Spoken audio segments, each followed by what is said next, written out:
Hello everyone, I'm Justin and this is a full recap of WandaVision released in 2021. If you end up enjoying this video and want to see more from us, then make sure to click that subscribe button and click the bell to know anytime we upload a new video. After the Marvel Cinematic Universe's Infinity Saga wrapped up back in 2019, we were, unfortunately, left without a single MCU release in the following year due to the pandemic taking over the world at the time. But soon enough, in the year 2021, the MCU would make its return, although not immediately to theaters, but rather they chose to begin their Multiverse Saga with the Disney Plus miniseries WandaVision, which, in our opinion, turned out to be just as good as what the rest of the franchise had gotten us used to, with an intriguing and unique arc for both Wanda Maximoff and Vision, as well as the introduction of some interesting new characters, with the most notable among them being Agatha Harkness, played by Kathryn Hahn, as her performance proved entertaining enough for the studio to give the green light to her own spin-off series, Agatha All Along, releasing September 18th.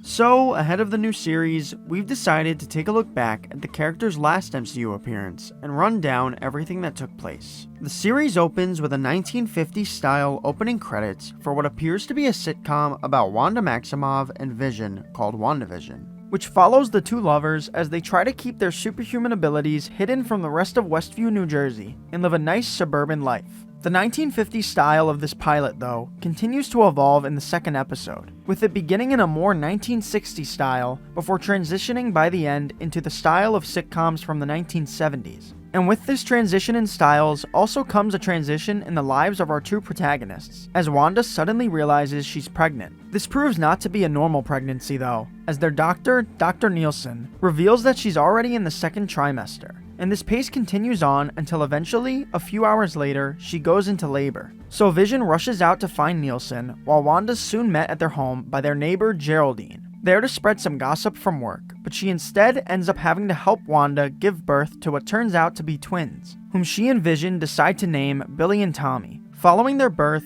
Vision heads outside and encounters a couple of their other neighbors, Herb and Agnes, who express their concerns with Geraldine's recent arrival in town, as they've noticed she has no sort of family, or even a home, but they suddenly refuse to expand on this any further and gleefully exit. Meanwhile, inside, Wanda reveals to Geraldine that, just like her sons, she also had a twin brother named Pietro, who Geraldine recalls was killed by Ultron, confusing Wanda, who then notices a familiar sword symbol on her necklace that leads her to promptly send Geraldine flying out of some sort of energy field around the town of Westview, outside of which she's quickly found by officers of the Sentient Weapon Observation and Response Division, aka S.W.O.R.D, which we learn was founded by Maria Rambeau, the former best friend of one of Earth's mightiest heroes, Carol Danvers, aka Captain Marvel. And we also learn that Geraldine is actually her daughter, Monica. Prior to ending up trapped in Westview, Monica had just recently returned to life after being snapped out of existence by Thanos. And unfortunately, during the time she was gone, her mother had passed following her battle with cancer. So, upon returning to her position at S.W.O.R.D, Monica now found herself working under director Tyler Hayward, who, for her first job back, had her join Jimmy Woo of the FBI to investigate the Westview anomaly. But after getting too close to it, she became trapped inside, leading S.W.O.R.D to call in a few experts to help them better understand the situation, including Dr. Darcy Lewis. And there she quickly discovered a colossal amount of cosmic microwave background radiation coming from the anomaly, which she then was able to connect to an old-fashioned TV to view the events of WandaVision. That's existence really confuses them, as well as the fact that Vision appears to have been resurrected. Eventually, they find themselves all caught up on everything up to Tommy and Billy's birth, although the broadcast skips past Geraldine's banishment. But they soon learn the truth behind all of this upon finding her, as she reveals it's all Wanda's doing. So now with Monica's side of the events that took place, Hayward conducts a briefing, during which he showcases footage from 9 days ago that makes it appear that Wanda had broken into S.W.O.R.D headquarters and stolen Vision's body, hence why we see him now resurrected. So he prepares to take action against her. But Monica doesn't agree with his perspective of everything, nor does she believe that Wanda has any inclination towards destruction. So she suggests they just try to talk to her, and soon figures out a way they could upon realizing that if they send something into the anomaly that was built during the time period Wanda's show takes place, it won't be rewritten by her magic. So they send in a drone built in the 80s, and it works in allowing them to actually communicate with Wanda, who grows quite aggravated upon noticing it, and even more so after Hayward orders his men to fire at her. So she finally exits the anomaly and orders them to stay out of her home or else she'll be forced to do them harm. Upon returning home, Wanda's met by Vision, who, throughout this, had been off at work, where he discovered an email on his coworker Norm's computer from Darcy discussing the Maximoff anomaly, which adds on to his already growing suspicion that something's off about this place. So he confronts Wanda about everything he's noticed and questions why he can't remember anything about his life before Westview, but their conversation is soon interrupted by a knock at the door, behind of which is revealed to be Wanda's brother Pietro, now without his accent and with a different face, as rather than him being played by Aaron Taylor Johnson as he was in the MCU's film Avengers Age of Ultron released in 2015, the character now appears to be being portrayed by Evan Peters, who'd previously played another variant of Quicksilver in Fox's X-Men franchise. Following his return, WandaVision transforms into a 90s style sitcom, with this episode being its Halloween special, in which Wanda and Pietro head out trick-or-treating with Billy and Tommy, who previously had aged themselves up from babies to 10-year-olds, and who we see share the powers of their mother and uncle, with Tommy capable of running at superhuman speeds, and Billy sharing his mother's telekinetic powers and ability to manipulate psychic energy. Throughout the night, Wanda tries to understand why Pietro's here and why he looks so different, but she doesn't really find an answer to either of those questions, and instead just grows more and more frustrated with him. Vision, meanwhile, although he had told Wanda he'd be taking part in patrolling the neighborhood as part of the Neighborhood Watch, has actually headed out to investigate Westview in search of the truth, eventually making it to just outside of the Hex's border, which he attempts to pass through, but finds himself unable to, as it begins tearing him apart. Throughout all this going on within the Hex, Hayward had begun putting together another plan of attack against Wanda, which Monica continued to try and prevent, as she believed that if Wanda's the problem, then she has to be the solution. But her attempts resulted in Hayward ordering for her, Jimmy, and Darcy to be taken off base, forcing them to continue their research for a better solution undercover, with Darcy eventually managing to hack into the data on Hayward's devices, while Monica contacted an associate that would help her re-enter the Hex, which Darcy attempted to advise her against doing, since the barrier had already begun rewriting her cells twice. But Monica still plans on going through with it anyway. She and Jimmy then headed off to meet with her associate, while Darcy stayed behind to continue breaking through Hayward's encrypted data. Although this was soon interrupted, as Vision began making his way out of and being slowly torn apart by the anomaly, which Billy's able to sense, so he rushes over to his mom, and she ultimately saves Vision by expanding the size of the Hex, trapping most of Hayward's men as well as Darcy inside of it. With it feeling like everything she's built is falling apart, Wanda decides to take a self-staycation for the day, and has her sons head over to Agnes's house so she can be alone. But her alone time is soon interrupted by a returning Monica, who we see now possesses superhuman abilities. Prior to this, Monica had attempted to break through the Hex's barrier in a heavily armored space rover, built for her by some of her mother's old colleagues. But the attempt was ultimately unsuccessful, so Monica instead tried passing through it herself as she did earlier, and once again her cells were rewritten. But fortunately, she survived the exposure and actually gained superpowers from it. She doesn't try using them on Wanda though,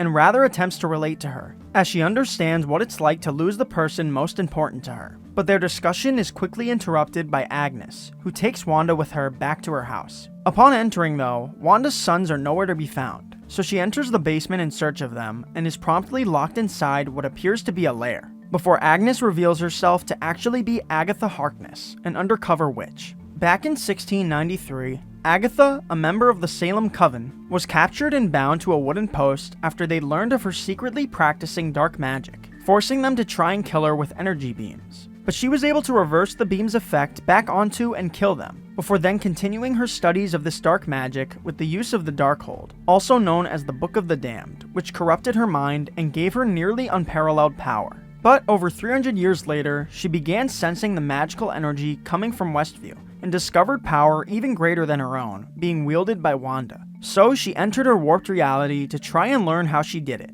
even sending the fake Pietro, who was actually just a man from Westview named Ralph Boner, to try and get it out of her. But since that idea failed, she now, after rendering Wanda defenseless with a protection spell that in a given space allows only the witch that casts the runes to use their magic, looks to get it out of her herself by forcing her to relive events from her past that led to her shattered mental state, including the night her parents died, the experiment that gave her her powers, and one particular conversation with Vision following her brother's death, where their love for one another began. And these memories finally get her to remember how this all started. After the Avengers' victory against Thanos, Wanda, wanting to have a funeral for Vision, tracked his body to S.W.O.R.D headquarters, where it was revealed that they were actually taking it apart, which Hayward claimed was their legal and ethical obligation, as he was the most sophisticated sentient weapon ever made. And despite Wanda's pleas, he refused to allow her to just bury him, and she was forced to say her goodbyes at the facility. Following this, she then drove out to a property in Westview that had been purchased by Vision prior to his death,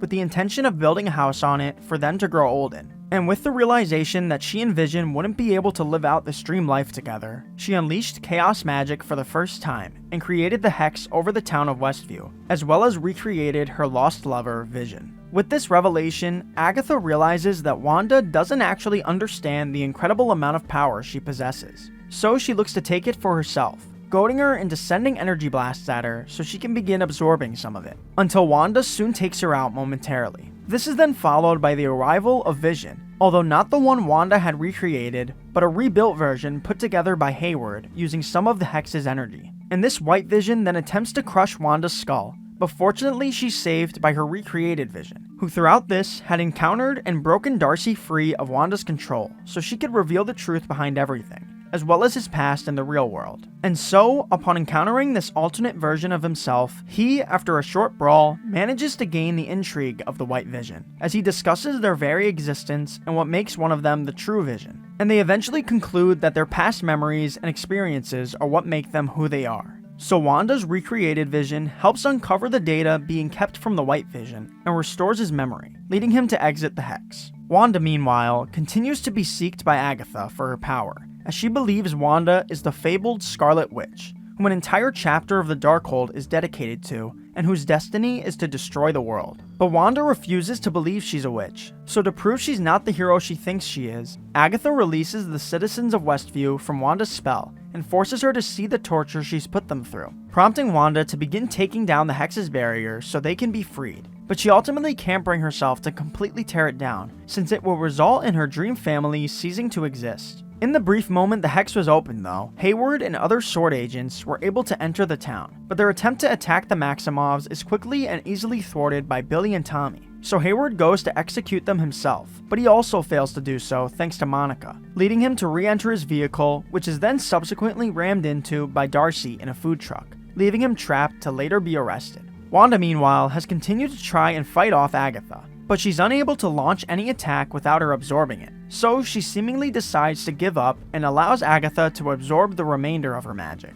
But this turns out to have been a ploy, as Wanda, while firing her magic at Agatha, had also in the process managed to cast the same protection spell Agatha used earlier, casting runes on each wall of the hex. And this allows her to absorb all of Agatha's magic and fully transform herself into the Scarlet Witch, before then transforming Agatha into Agnes and leaving her to live out her life in Westview as punishment for what she'd done. Wanda then finally puts an end to this fantasy life she created once and for all, following a final kiss goodnight to her sons and another tearful goodbye to Vision. And as a result of taking an entire town hostage, Wanda's forced to go into hiding as the series ends. In a mid-credits scene, Monica, still in Westview, is met by an unknown woman who turns out to actually be an undercover Skrull. Creatures she'd first encountered as a child alongside her mother and Carol Danvers, who claims she was sent by a friend of her mother and that they would like to meet with her. And in a post-credits scene, we meet back up with Wanda once again, as she hasn't let her banishment stop her from trying to better understand this power she now holds, and is now seen studying it within the Darkhold, which appears to have begun corrupting her, and which it looks like she plans on using to potentially bring her family back to life. And that was our recap of WandaVision. If you enjoyed the video or found it helpful in any way, make sure to leave a like and subscribe to the channel. And also, let us know in the comments below when you think Wanda will appear next in the MCU, as well as how much you're looking forward to the release of Agatha All Along. But once again, thank you all so much for watching, and I'll talk to you again soon.